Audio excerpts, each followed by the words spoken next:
So yesterday, along with our like seriously intense days of observing what communication did internally to me, I observed some pretty yikes and kind of really sad, really heartbreaking core beliefs that were really challenging to accept that they were wrong and that it was happening and that it was a thing. And this happened through a conversation with Ryan that was beyond fucking helpful.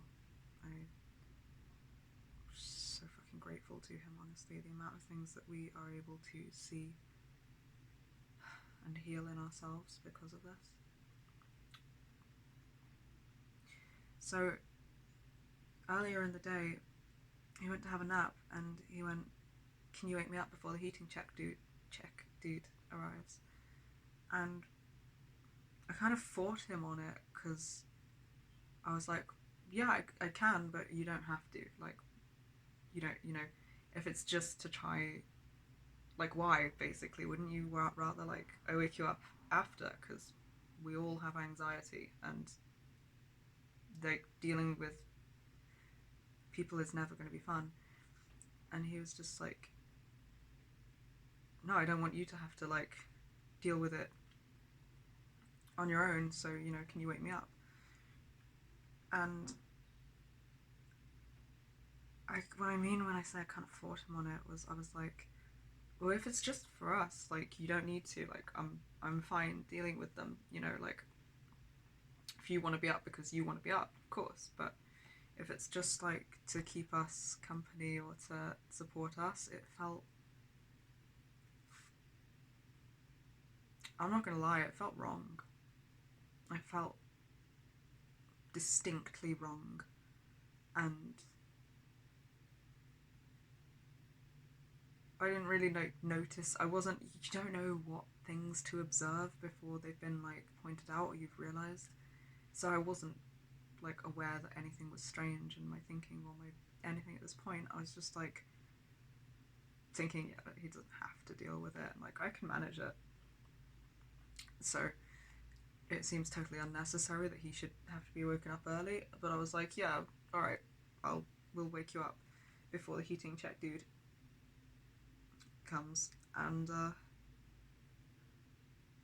then the whole day happened, just as broadly at other vlogs, and I just didn't. Like, I didn't mean to. I didn't make the conscious decision that I'm going to ignore his request and not wake him up. I just completely forgot that he'd even asked in the first place. Like, it I didn't remember at any point. There was no reminder. It was just gone from my brain. I It felt like one thing happened on top of the next. Like, it started with recognizing that wait mode for a person to arrive was triggering a lot of different processes in us and highlighting stuff that's been really difficult for a few days in a more obvious way. So I was just working on dealing with that, which is why the book on the inner critic shrinking happened, and why my focus was just literally on regulating through that and trying to keep all parts of me together and not compressed into a certain shape and not like feeling this compression of expectations around me for when the dude would arrive. So I was just focused on that. And then getting to the end of the day and being like, dude's not going to arrive. So having to ring the council, it's like, have to sort of gear myself up for that. Every single fucking interaction with a person is so hard right now that it was like, it was very all encompassing to just deal with every interaction as it happened. And then the dude ringing at the last minute that threw me because I just decided to switch off wait mode and be like, I can eat. And then, no, Heating Man is here, which is good because I'd rather it was over and done with. And then the interaction with him, which threw me again. There's just so many different things that happened. It's like every interaction that I used to be able to just have one part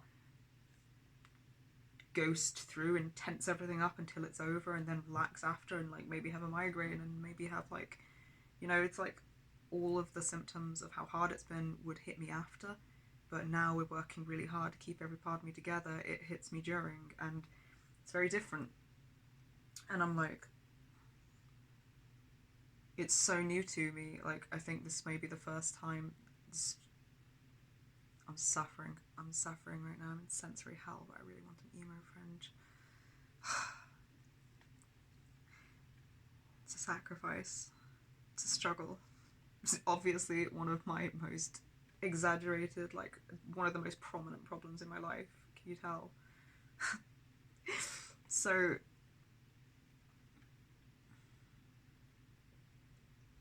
it was kind of just one thing to the next, and I was just dealing with that as it happened, and then dealing with the neighbour, and then the guy left, and I went and woke Ryan up, and he was like, "Did the heating man arrive?" And I was like, "Yes," and just flopped on the bed next to him like a fish, and was just like, "Yes, so dead, so down," and like loosely described, and he was just like, "Why didn't you wake me up?" And I immediately felt attacked on top of everything that had happened. I felt like I was being blamed, but I kind of noticed that happen, and I sat with that instead of reacting to it, and I didn't like push him away or get pushed away, so I kind of kept listening to what he was saying, and then I realised that he was like, you don't have to deal with this alone.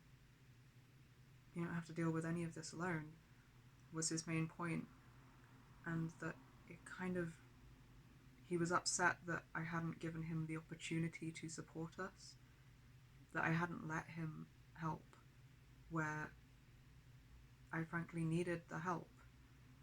And he was like, not in a blaming way, but if you're going to be able to completely disregard a request I make, that's a problem. Like, it was hard to hear these things and not feel like that's a problem, like, but I could like keep myself regulated enough in the discomfort to hear his tone, and he was like hugging me as he said it, so I was like, what the fuck's going on? Basically was my main response. And he was like, because you wouldn't like ignore a request I made. Like if I said go make me tea, and he was like, don't go make me tea. But if I said go make me tea, like, you would do it, and you wouldn't like disregard that. And I'm just like, yeah, obviously that's a request, because like I wouldn't disregard something you asked me to do. And it was the fact that he just said, he was like, but you didn't wake me up and it's important to me.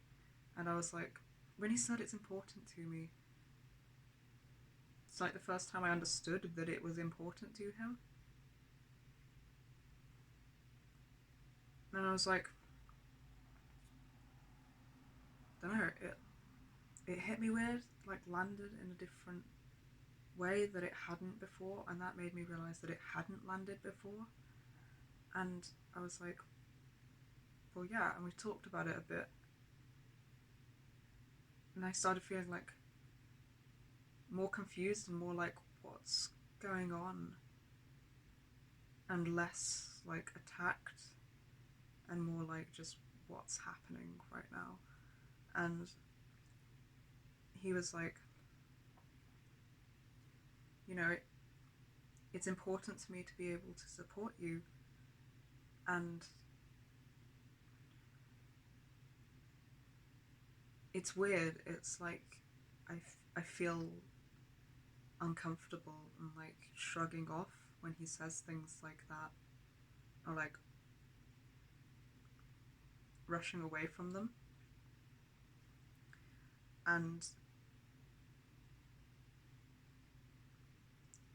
he said, like, it removes his freedom of choice to be able to do that if I disregard the request. And I was like, it wasn't that conscious. But yeah, I can see what you're saying, and it does do that. I was like trying to run the balance between like not explaining away my responsibility and not defending myself as if attacked, but communicating where I felt like I hadn't chosen to do something, but then I was like, but there were plenty of times to wake him up, so like why didn't I wake him up? And through talking about it, it's like I realised that I automatically disregard requests focused on supporting us as if they're not real. That's the broad summary of what happened there upon like all of us discussing it and him giving us a safe enough environment free of judgment to be able to explore what the fuck happened there. Because if he's being supportive and making it obvious that it's just about caring about our experience and supporting us, then I'm like, well, what the fuck's going on? Creates a pause for me so I don't feel like I just have to react. And I realised that it was like, when he'd said it earlier, I had, like, it didn't land. If he said, could you make me tea? He's right, it would land. I would hear that and I would take it immediately seriously. Not like really seriously or anything, but you know, I take it seriously as a request. And then when it was about supporting us, I feel like I'm supposed to know to disregard that. Like, I'm supposed to nod politely and, like, on the face of things respond as if, yeah, you're offering that. But, like, really, I'm supposed to know that it's not got any practical backing in action. Like, I'm supposed to know that it's just an empty statement. But at the same time, it's got to be treated like it's real, but like I can't, like I shouldn't expect it to be acted on. It's weird to explain exactly how it didn't land. It's like it goes straight over me. Like, yeah, but I know you don't mean that. But we're all gonna pretend you mean that because yes, of course you mean that. But like, really. But it's weird because like, we had to have this whole conversation for me to even realize it was doing that because I didn't have the comparison until he like a few times said, and I had to really work hard to let it go in that he was telling the truth. There was a lot of defenses making me think like, well, he doesn't mean this because, or yeah, but it's not really. Like I had to struggle quite a bit to give it a pathway to steer it, to let it go in at all that he meant this, and that it really, like, a lot of the time in the conversation I was just kind of silent and like really trying to think about what it meant that he said supporting me is important to him. Like, not just when it's convenient, or not just saying it but I'm supposed to go, oh, I know, but I'm fine. And like it's supposed to be treated as a real offer but never taken as action. It is how it felt like. Which is why at the time he could be like,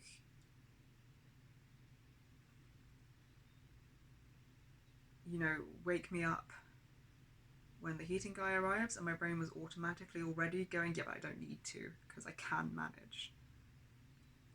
Like, I can manage, so why should he have to be inconvenienced from sleep? That feels so wrong when I can deal with it on my own. And it's like,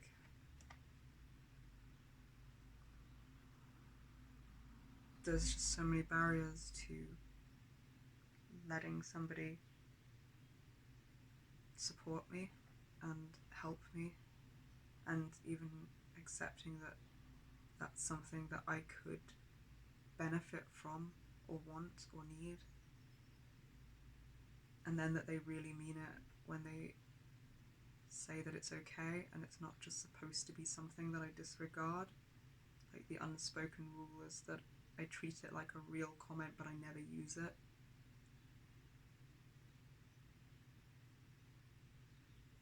And I realize that this comes from like a whole fucking lifetime of never being supported, but all the time being gaslit by our family of origin. Like,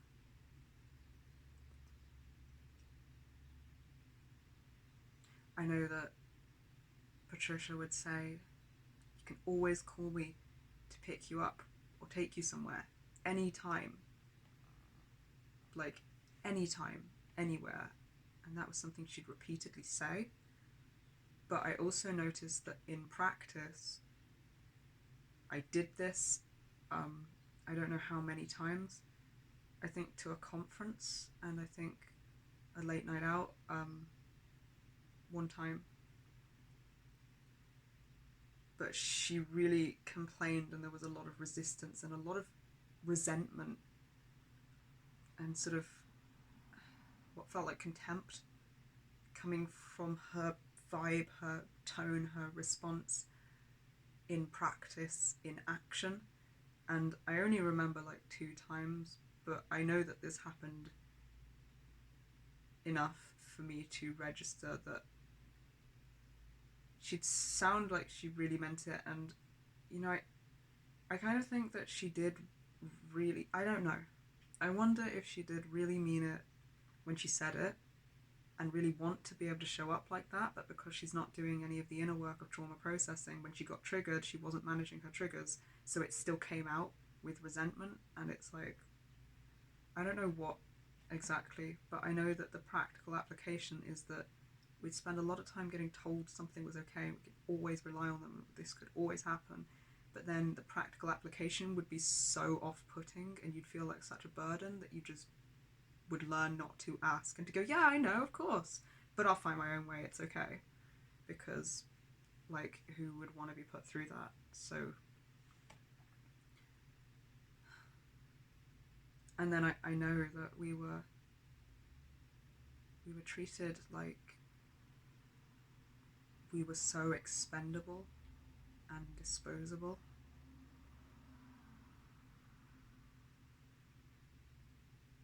Like, I remember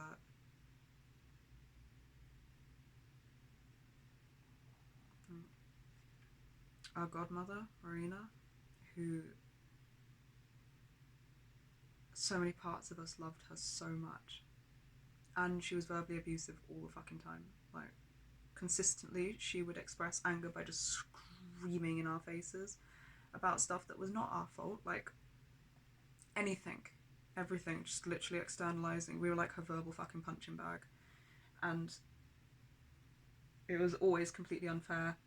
We were never allowed to do anything because we'd scratch the floor and she'd scream at us. Like, we didn't actually scratch the floor, but she wouldn't want us to play with our toys on the floor because you'd scratch it and like, fucking hell, sort of thing. Or like, oh, what the hell did you do that, leaving a cup there for? On the table? On the coaster? Like, and then we get screamed at because that's not the point. It's like constant. Very triggering, very damaging, very traumatizing. And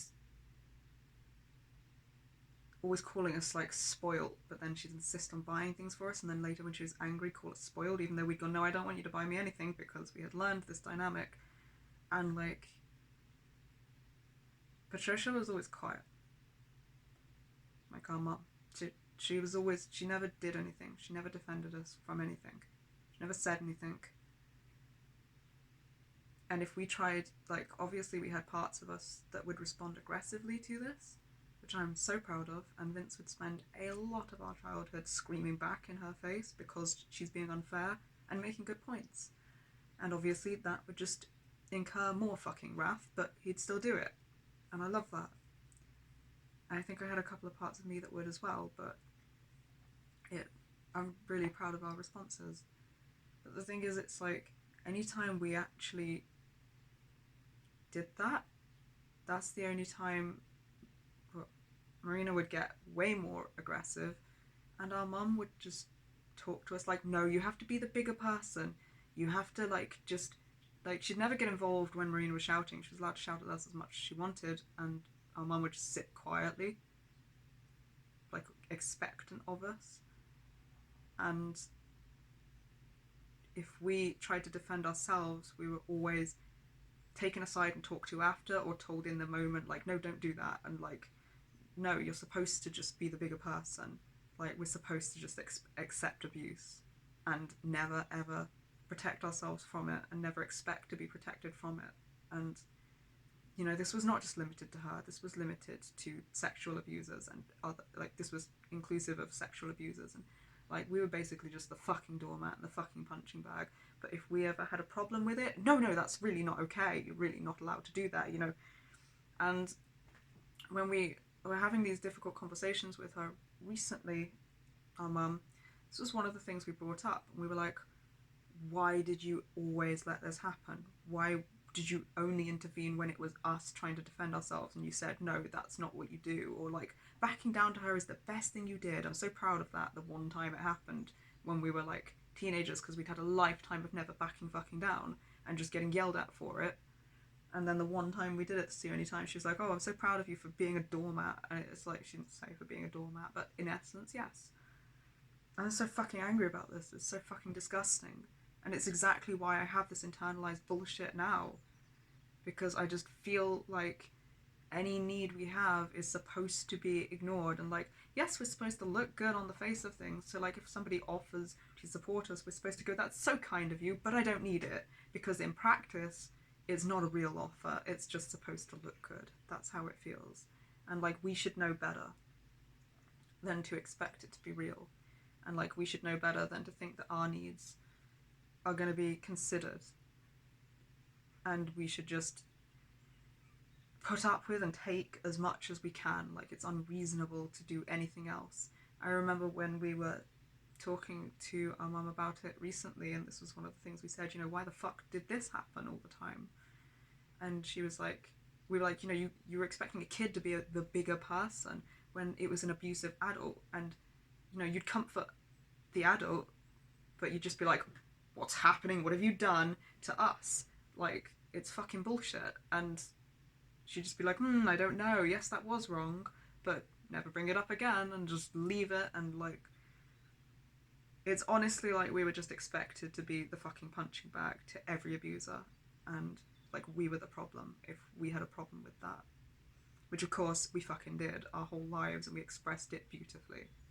Not that it fucking made a difference, but I'm glad we did. Just got us more and more like pathologized and known as violent and opinionated. I remember one thing that she said to us when we called her out about this and said, you know, what the fuck? She was like, well, I just thought that we were what's this we bullshit? She was like, we were supposed to be good and kind no matter what the other person was being like. But like, she'd be behind us, not the one getting screamed at most of the fucking time. It's not like Marina didn't scream at her. Sometimes she did, but more of the time it would be us, and more inappropriate because we're not fucking adults. So no, you'd be behind us normally, not absorbing this, but just letting us take it. And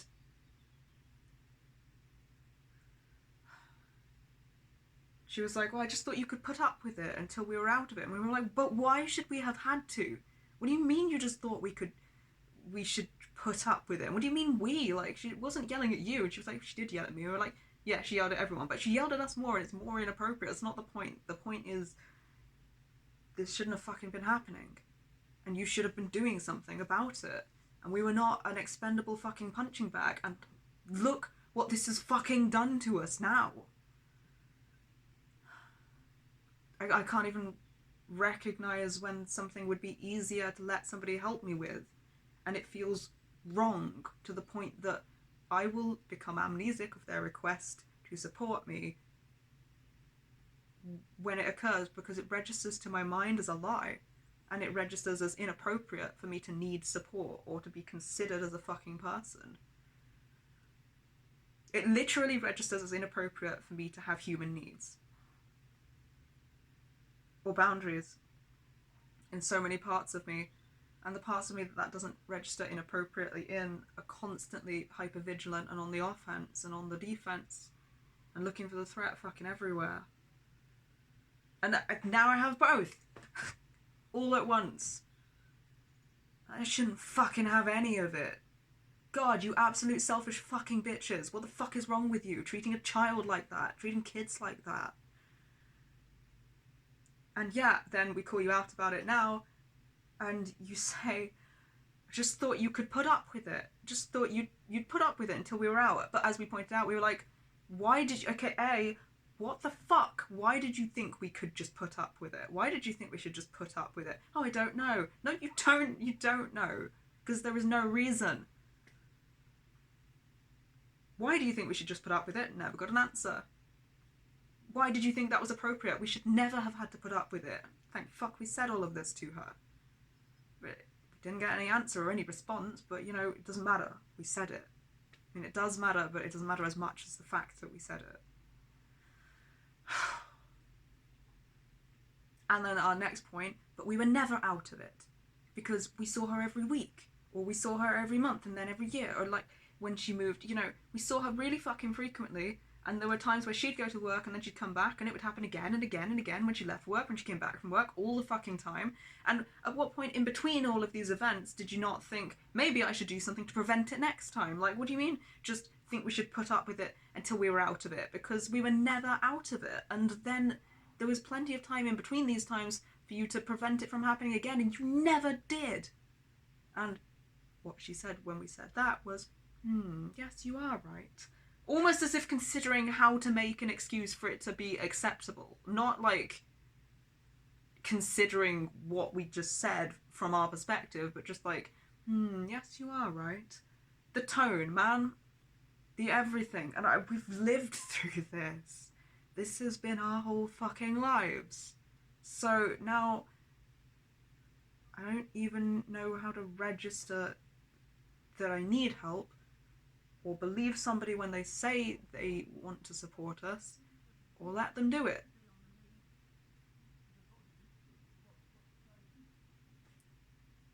Fuck me. Fuck you. Fuck you. Fuck both of you.